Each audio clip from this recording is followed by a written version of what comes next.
guys, welcome back to my studio. Today I'm going to be showing you how to go on about your practice painting exercise. This is meant to help you develop ideas for your monochromatic painting project. So this is just an exercise. Here I have my sheet, which is divided with 3 by 9 squares, all 1 inch each. I here have my material, so I have my brushes. I have 2 flat brushes and 1 round brush. I wanted more variety. You guys will be having skewer sticks. I have chopsticks, but these will work fine. I brought randomly a plastic fork. I just thought this would add some fun textures to my practice painting. You guys will have white crayons. Here I have a Caran d'Ache Neil Color wax permanent pastel. So it's a water resistant wax pastel, and this will work lovely. I like to work with tape a lot in my own work, so I have my painter's tape, which I also use to tape down my edges to make them neat. But I also have here regular Scotch tape. If you have tape at home, you can use that as well. I decided to use the color red, so I'm going to be using this my red paint, my black paint, and my white paint because we want this to be monochromatic. And I have here my clean water, some paper towels to dab excess water, and my palette. Now let's begin. I'm going to be starting off with my crayon because I'm very excited to see how it comes out. So right now I'm gonna do just a little spiral. You can't see it now. I don't know if you can, no, kind of in the light you can see how I did my spiral there. And now I'm gonna go with some paint. And then I'm going to cover this square, but I'm going to add a little bit of water to water it down, obviously. And then if you see how it is showing up, you can see how the crayon is coming out of the paint. What I like to do is to kind of like wipe it away. And I don't know if you could see how I did my spiral there and how I added the paint over it. Like I said before, I did kind of like wipe out some of the paint I had over it, if that makes sense. And it finally revealed the white crayon. So since I have a little bit of water on my brush and some red, I'm just gonna go on with another square. I'm gonna let that dry a little bit so I can kind of go over it. And right now I'm just kind of playing around with different hardness of the paint. So I have a really watered down red and a very dark red. So I guess I'm going to be starting off with just painting the squares as much as I can. Okay, now I'm going to bring some of the paint aside. I'm going to zoom out a little bit so you guys can see how I'm mixing my paints. It's just like how we did in the other video of the color value scale worksheet. So we're just playing around with the paint and playing around with tint, tone, and shade. So now that I have a good amount of shade, I made it very dark. I'm just gonna add it to another square.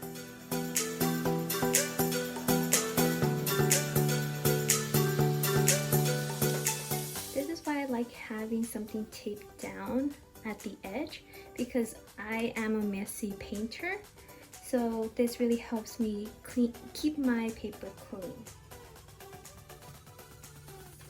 So now that we see this square a little bit getting drier, now I'm going to be playing with my chopstick. So I'm going to add some, I'm going to put it directly into my, I don't know if you can see it, I'm going to zoom out a little bit, sorry. I put some paint on my chopstick, and then I'm just going to make some dots. Very simple, very easy. I'm gonna go back to my, what do you call, my crayon, the other way, and I'm gonna make some waves in this box. Waves. I'm pressing down as hard as I can. Waves, or I think I'm doing some zigzag there. And then I'm gonna water it down as much as I can. I'm gonna water down my shade. And then now I'm going to go over it. It doesn't show up at first. So now I'm just gonna, on the side, just clean my brush a little bit, and now I kind of dried out my brush, and I am scraping off the rest of the paint and just dragging it on the rest of the square. So I don't know if you can see, I did my squigglies, my squiggly line I mean, and then it will show up. I don't know if this square is dry enough. I believe this square I did earlier is dry enough, so I'm gonna actually color a little bit on top. I did more of a zigzag. So this square I colored in the box first with the white crayon and then the paint over it. But this I painted with the paint first, and then I put my crayon on top of it to give more variety. Let's see, actually, put this aside. I'm gonna clean my brush as much as I can on this side. Here, I'm on this, in the corner there. I'm gonna put this aside as I can, and then I'm gonna make some tint. I'm gonna scoop up my paint, put it there, grab some red, and I'm gonna make it as light as I can. So just remember, tint is when you add the pure color with white. And I like to play around with the lightness of my paint. I think I'm gonna go on, no, I'm actually gonna go on this box. I'm gonna zoom in now. Look at that color.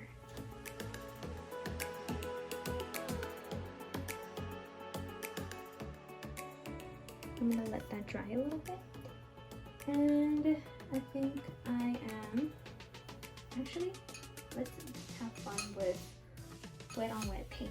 So when I say wet on wet paint is literally when you have wet paint down and add more wet paint on top. So I'm gonna make some lines with my chopstick.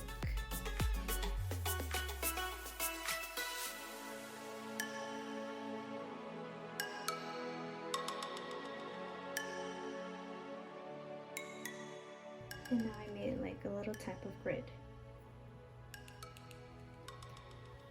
Now I think I want to play around with some tape. A little trick that I like to do with whenever it comes to tape is sometimes we are afraid that once we put the tape on our project or our paper, we're afraid that it might rip the paper. We don't want that. So here I have like my apron, and I'm just gonna put my tape on my apron and take it out. The reason why is that the fabric that is on my tape will just make it a little bit less sticky. So I'm actually gonna put it in this square here. So you can see it's kind of dirty, but it's because it has some of my fabric on the tape. And then I'm just gonna be painting it over.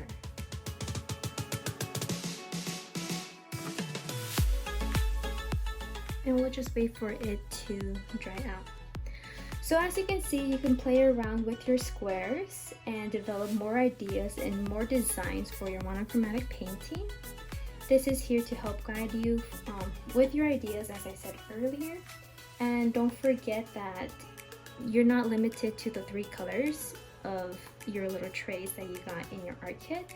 You can mix those colors to make green, purple, and orange as much as you can and as much as you want.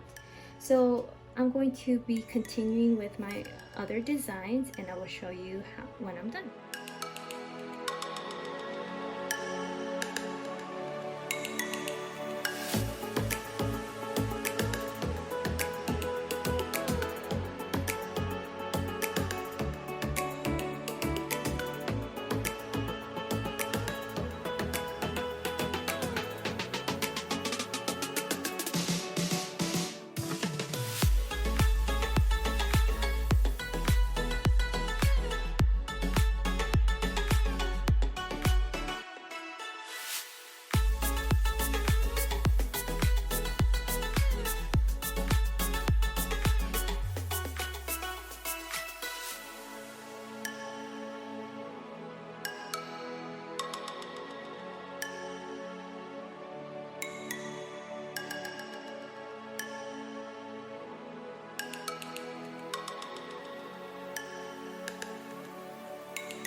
So I finally finished my practice painting. These are the designs that I ended up doing. So I have here a variety of using my white crayon first, and then the paint. Then I played around with the shape of the brushes. I put the tape down. I used my chopstick here. Right here, I rolled the chopstick onto the paper. I added the white on top of my paint, and just a variety of shades, tones, and tints. Now I am ready to start my monochromatic painting.